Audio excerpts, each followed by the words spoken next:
اگلی بہت اہم خبر کی طرف چلتے ہیں اور پاکستان نے مالی بحران کے ساتھ ساتھ ڈالر کی قیمتوں میں اضافے کے ساتھ ایک نیا پینڈورا باکس بھی کھل گیا ہے، اور وہ پینڈورا باکس سے پاکستان نے دوا ساز کمپنیاں یعنی کہ فارماسیوٹیکل انڈسٹری، دوائیاں بنانے والی کمپنیوں نے اس بات کا اعلان کر دیا ہے کہ اگر دوائیوں کی قیمتوں میں اضافہ نہیں کیا گیا، اور ڈرپ جو کہ پاکستان کے اندر دوائیوں کی پرائسز کو قیمتوں کو ریگولیٹ کرتا ہے، اگر انہوں نے ان کی بات نہیں سنی، حکومت نے ان کی طرف توجہ نہیں دی، تو پاکستان نے دوا ساز کمپنیاں یعنی کہ دوائیاں بنانے والی کمپنیاں اپنے کاروبار کو بند کر دے گی۔ اس حوالے سے بڑی ہی اہم خبر آئی ہے، اور اس خبر کا اطلاق خاص طور پر اس وقت سے ہو رہا ہے کہ جب ڈالر کی قیمت اتنی تیزی کے ساتھ بڑھ رہی ہے، اور ڈالر کی قیمت بڑھنے کے ساتھ ساتھ ایک بڑا اہم معاملہ یہ بھی سامنے آتا جا رہا ہے کہ اس وقت ان سے کہا گیا ہے کہ دوائیوں پہ مزید ان کے را مٹیریل پر 17% ٹیکس لگانے کی بات بھی کی گئی ہے۔ آپ کے علم میں ہوگا کہ دوائیاں جو بناتی ہیں کمپنیاں، وہ را مٹیریل زیادہ تر پاکستان سے باہر سے منگواتی ہے، ان پر لگنے والا ٹیکس اور ڈالر کی قیمت میں اضافہ ان کی دوائیوں کی قیمتوں میں اضافہ کر رہا ہے۔ دوائیوں میں پاکستان نے دوائیوں کی قیمتوں میں اضافہ ایک سیاسی ایشو بھی بن جاتا ہے، اس حوالے سے سیاسی ایشو بن جاتا ہے کہ ظاہر ہے یہاں پر دوائیوں کی قیمتوں میں اضافہ ہوتا ہے تو حکومتیں یہ کہنا شروع کر دیتی ہیں کہ دوائیوں میں قیمتوں میں اضافہ ہم نہیں کریں گے، کیونکہ اپوزیشن اس حوالے سے کافی شور شرابہ بھی کرے گی، اور دوسری طرف دوائیوں بنانے والی کمپنیاں یہ کہتی ہیں کہ کیونکہ قوانین کے مطابق انہیں اگر ڈالر کی قیمت میں اضافہ ہوتا ہے اور مہنگائی کی شرح میں اضافہ ہو رہا ہے تو اس حوالے سے قیمتوں میں بھی اضافہ ہونا چاہیے۔ اس حوالے سے پاکستان میں جو قوانین موجود ہیں اس میں خاص طور پہ جو سن 2019 اور 20 کے اندر قوانین میں تبدیلیاں ہوئی تھی، اس کے مطابق ریویو کیا جائے گا قیمتوں میں، لیکن ابھی تک قیمتوں میں ریویو نہیں کیا گیا۔ آئندہ دنوں کے اندر پاکستان میں موجود تمام جو لوگ بھی دوائیاں استعمال، اور ظاہر ہر شخص دوا کسی نہ کسی طور پر استعمال کرتا ہے، ان کی قیمتوں میں کہا یہ جا رہا ہے کہ کم از کم 25 سے لے کر 45% تک اضافہ ہو جائے گا۔ آخر دواؤں میں قیمتوں میں اضافے کی کیا وجوہات ہیں، اور کیوں دوائی کی قیمتوں میں اس وقت اضافہ ضروری ہوتا ہوا کیوں نظر آ رہا ہے ان کمپنیوں کو، اور اس سے پاکستان کے عام آدمی پر کس حد تک بوجھ بڑھے گا، اس پر ہماری خاص طور پر گفتگو ہوگی، اور اس گفتگو میں خاص طور پہ قاضی منصور دلاور صاحب ہمارے ساتھ موجود ہوں گے۔ قاضی منصور دلاور صاحب کسی تعارف کے محتاج نہیں ہے، پاکستان فارماسیوٹیکل انڈسٹری کے حوالے سے ایک بہت بڑا نام ہے، اور پاکستان نے دوائیاں بنانے والی کمپنی ہے یعنی کہ پاکستان فارماسیوٹیکل مینوفیکچر ایسوسی ایشن PPMA کے سابق سربراہ بھی رہ چکے ہیں۔ قاضی منصور دلاور صاحب سے گفتگو کریں گے کہ آخر کیا یہ وجوہات ہیں۔ آپ یہ پروگرام اس وقت براہ راست دیکھ رہے ہیں۔ قاضی صاحب آپ کو میری آواز آ رہی ہے؟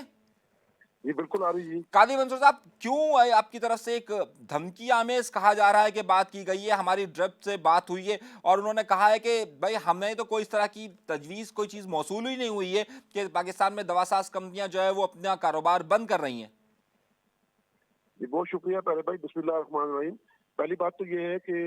ہم نے کوئی دھمکی والی بات تو نہیں کی، ہم نے تو گراؤنڈ ریئلٹی ہے جو اس وقت چل رہی ہے کہ ڈالر جو ہے وہ ہمارے کنٹرول سے باہر ہے اور کاسٹنگ ہمارے کنٹرول سے باہر چلی گئی ہے۔ اس سلسلے میں ہمیں 7 days کا نوٹس دیا ہے، اور وہ کمپنی نے انڈیویجل لیٹر لکھے ہیں، کل کچھ کمپنی نے جمع کرا دیے ہیں، کچھ کوریئر کیے ہیں جو آج اور کل میں مل جائیں گے۔ تقریباً 200-250 کمپنیز ہیں جو یہ لکھنے جا رہی ہیں، اور اس لیٹر کی کاپی میں آپ کو بھیج دیتا ہوں، اور اس میں ہم نے یہی پرابلم بتائی ہے کہ اس میں جو ڈالر انکریز ہوا ہے اور یکدم انکریز ہوا ہے، اس کی وجہ سے آلریڈی 100 کے قریب ادویات تو پہلی چارٹ تھی مارکیٹ میں، لیکن اس وقت جو صورتحال ہے وہ آنے والے وقت میں تو ہم فیکٹری چلانے کے لیے قاصر ہو جائیں گے اگر ہمیں فوری طور پہ پرائس انکریز نہ ملی۔ اور پرائس انکریز کے لیے ہم نے عدالت کا دروازہ بھی کھٹکھٹایا ہے، آج بھی ہماری وہاں پہ ہیئرنگ تھی جی، اور انہوں نے ہماری بات سنی، اور یہاں پہ میں گزارش کروں گا کہ اگر یہ صورتحال پرائسز نہ ملی ٹیپ کے حوالے سے، یا ہمیں سوئے موٹو، میں ریکویسٹ کرنا چاہ رہا ہوں چیف جسٹس آف پاکستان سے کہ وہ سوئے موٹو ایکشن لیں، کیونکہ اس وقت ادویات جو ہے آپ دیکھیں کہ خون پتلا کرنے والی دوائی ایک ایپرین آتی ہے، وہ آپ کی 600 روپے اس کی ریٹیل پرائس ہے، آپ کو 20,000 میں مارکیٹ میں نہیں ملے گی، کیونکہ اس کی وجہ یہ ہے کہ جس کاسٹ میں جو پرائس اس کی ہے اس سے کہیں زیادہ امپورٹ کی کاسٹ پڑ رہی ہے۔ اچھا، یہ خون پتلا کرنے والی آپ کو پتا ہے کہ جب ہارٹ کا پیشنٹ ہاسپٹل میں جاتا ہے تو ایمرجنسی میں سب سے پہلے اس کو وہ انجیکشن دیا جاتا ہے، خدا نہ خاصہ وہ انجیکشن نہ دے تو اس کی موت بھی واقع ہو سکتی ہے۔ اچھا، اگر یہی صورتحال رہی اور یہی صورت معاملات رہے تو کسی صورت میں بھی میں آپ کو بتاؤں یہ انڈسٹری چلانی مشکل ہو جائے گی، اور فوری طور پہ ہمیں پرائس انکریز چاہیے، کیونکہ دیکھیں ہر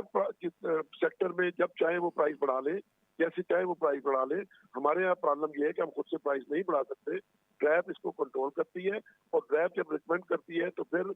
کیبنٹ میں جا کے یہ اپروو ہوتی ہے پرائس، देन जाके हम प्राइस इंक्रीज कर सकते हैं। ठीक है। लेकिन इस वक्त है इमरजेंसी वाली सूरत हाल, मैं अर्ज करना चाह रहा हूँ इमरजेंसी वाली सूरत हाल है, और अगर खुदा ना खास्ता ये इंडस्ट्री बंद हुई तो हजारों नहीं लाखों मरीज जो है वो अद्वियात से महरूम ही सिर्फ नहीं होंगे, खुदा ना खास्ता उनकी अमवात भी हो सकती है। अच्छा, तो हमें इसमें जी जी जी जी बताएं। जी काजी साहब, मेरी जो ड्रब से बात हुई है उन्होंने मुझे ये कहा है कि जो मैं आपको बड़े अहम जराए से उनकी इत्तला दे रहा हूँ कि भाई उनकी तरफ जी से अगर दरख्वास्त हमें आएगी तो हम इसे आगे फॉरवर्ड करेंगे, हमारे पास अभी तक उनकी दरख्वास्त नहीं आई। और जो सन 2019 और 20 में जो तरामीम की गई थी उसके मुताबिक अगर उनकी दरख्वास्तें आएंगी तो उसका पूरा एक सिस्टम है और उस सिस्टम के मुताबिक जो है वो हम उनकी अद्वियात की कीमतों में इजाफा कर सकते हैं, ऐसे नहीं कर सकते।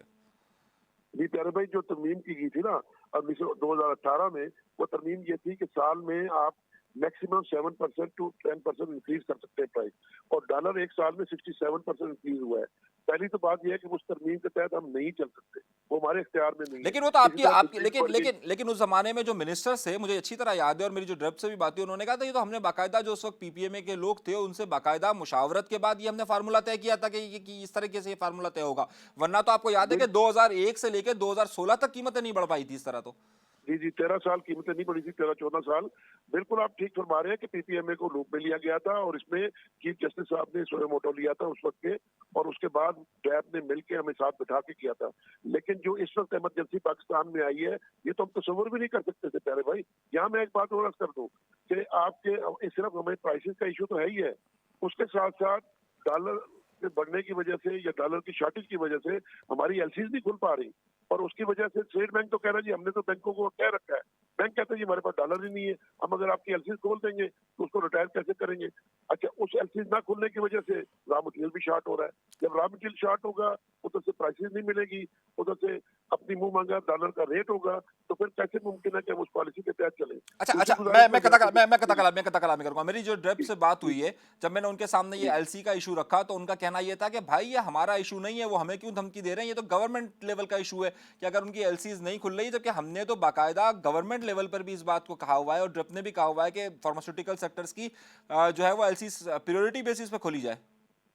जी जी बिल्कुल ठीक फरमा रहे कि ड्राइव का इसमें कोई ताल्लुक नहीं है। ड्राइव तो हमें सिर्फ उसकी क्लियरेंस देता है, जब हमें क्लियरेंस करानी होती है तो वो अपनी तरफ से हमें अप्रूवल देता है कि आप इसको विड्रॉ कर सकते हैं। बाकी तो ये स्टेट बैंक का मामला है, डॉलर का मामला है, और एलसी उस वजह से नहीं खुल रही। और यहाँ प्राइसिंग के हवाले से मैं बता दूं कि 58 प्रोडक्ट है जो हार्डशिप में गई हुई है, ड्राइव ने समरी भेजी हुई है कैबिनेट में, और पिछले एक दो माह से भेजी हुई है, और अभी तक कैबिनेट ने उसको अप्रूव करके नहीं भेजी। तो अगर डैब हार्डशिप केस भी नहीं हो पा रहे, और इस वक्त जो डॉलर 67% इंक्रीज हुआ है एक साल में, उसका भी इफेक्ट हमारे ऊपर आ रहा है, तो फिर इंडस्ट्री तो देखिए इस वक्त तकरीबन 100 के करीब तो इंडस्ट्री ऐसी है जो छोटी इंडस्ट्री है वो बंद हो चुकी है, और आने वाले हर दिनों में कोई ना कोई इंडस्ट्री बंद होनी शुरू हो जाएगी। ये तो ग्राउंड रियलिटी है, ये धमकी नहीं है प्यारे भाई, ये ग्राउंड रियलिटी है। और इन अच्छा, सारी चीजों के लिए दो मेरे अर्थ सुन लीजिएगा, दो स्टेप लेने पड़ेंगे। एक तो स्टेट बैंक को स्ट्रांगली बैंकों को कहना पड़ेगा कि एलसीज खोले, जो उनके रॉ मटेरियल पड़े हुए पोर्टल पे वो क्लियर करवाएं,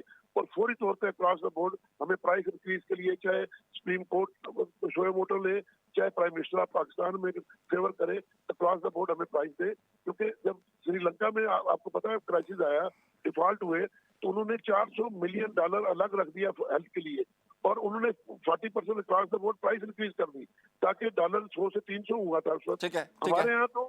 हमारे यहाँ तो सिचुएशन ये है कि डॉलर कहाँ से कहाँ चला गया, प्राइस वही की वही खड़ी है, और रॉ मटेरियल भी हम इंपोर्ट कराने के लिए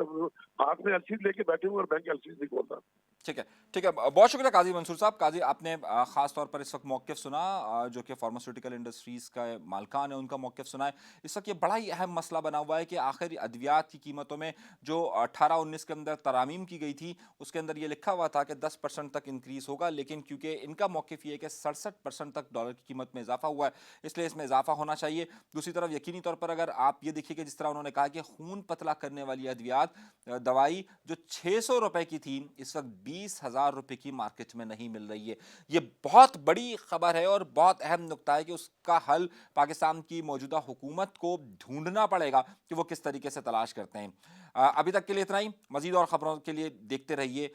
एश नाउ टीवी।